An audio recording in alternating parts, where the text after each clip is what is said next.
தந்தை மகன் தூய ஆவியாரின் பெயராலே ஆமேன். இயேசு கிறிஸ்துவின் அன்புமிக்க சகோதரர்களை உங்கள் அனைவருக்கும் கிறிஸ்து இயேசுவின் அன்பு கலந்த வணக்கத்தை தெரிவித்துக் கொள்கின்றேன்.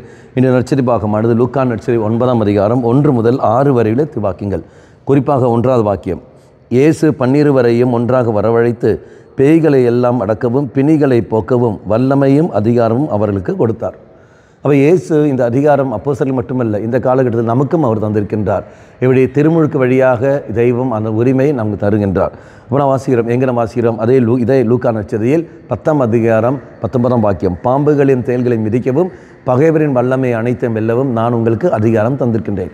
அப்போ இறைவன் நமக்கு தருகின்றார். மீண்டும் மார்க் நற்செய்தி 15ஆம் அதிகாரம், அதில் 16ஆம் அதிகாரம், அங்கே 16ஆம் அதிகாரத்தில் அங்கே நாம் வாசிக்கின்றோம். கடைசியாக வருகின்ற அந்த 19, 20, அந்த 15, 16, 17, 18, 19 வாக்கியங்களில் நாம் வாசிக்கின்றோம். நம்பிக்கை கொள்வோர் பின்வரும் அடையாளங்கள் செய்வார்கள்.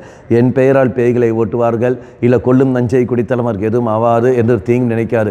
அப்போ என் மீது நம்பிக்கை கொண்டிருப்பவர்கள், அவள் இறைவனில் நம்பிக்கை வைத்து வாழ்கிற ஓரோ மகனும் மகளும், அது பிள்ளைகள் பெற்றோர்கள், தெய்வம் தருகின்ற ஒரு கிருபை தான் எனது. பிணிகளை அடக்கவும் பேய்களை ஓட்டவும் இதெல்லாம் தெய்வம் தருகின்றார். அப்போ பெற்றவர்களே, நீ அந்த அதிகாரத்தை பெற்றுக்கிறேன் என்றால் உன் பிள்ளைகளிடத்தில் திண்மைகளும் தீய சக்திகளையும் விரட்டக்கூடிய அதிகாரம் தெய்வம் தந்திருக்கின்றார். அந்த கிருபையை பெற்ற நீங்கள் இறைவன் நாமத்தினால் உன் மகன் மகளிடத்தில் தீமையை விரட்ட பாருங்கள். அதே மாதிரி பெற்ற பிள்ளைகளை, உங்கள் பெற்றோர்கள் குடிக்கிறார்கள் என்றால், அப்பன் குடித்து கொண்டிருக்கிறான் என்றால் அவனிடத்தில் தீமையை விரட்டுவதற்கான சக்தி தெய்வம் தந்திருக்கின்றார். அப்போ எப்படி நாங்கள் பயன்படுத்த முடியும்?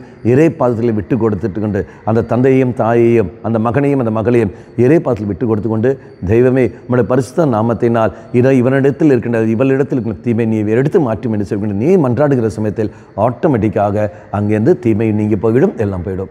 கண்களை மூடிக்கொள்வோம்.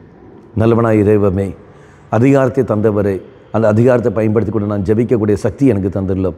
என் வாழ்க்கையிலும் என் குடும்பத்திலும் என்னை சுற்றி இருக்கின்ற எல்லா விதத்திலும் எல்லா திண்மைகளும் விரட்டக்கூடிய கிருபை தந்திருப்பவரை நன்றி செலுத்துகிறேன். அதை எடுத்து பயன்படுத்தக்கூடிய வேண்டிய விதத்தில் பயன்படுத்தக்கூடிய சக்தி தந்துள்ளோம். அம்மா மாதாவே விசேஷமாக பரிந்து பேசிலும் ஆமேன். தந்தை மகன் தூய ஆவியாரின் பெயராலே ஆமேன்.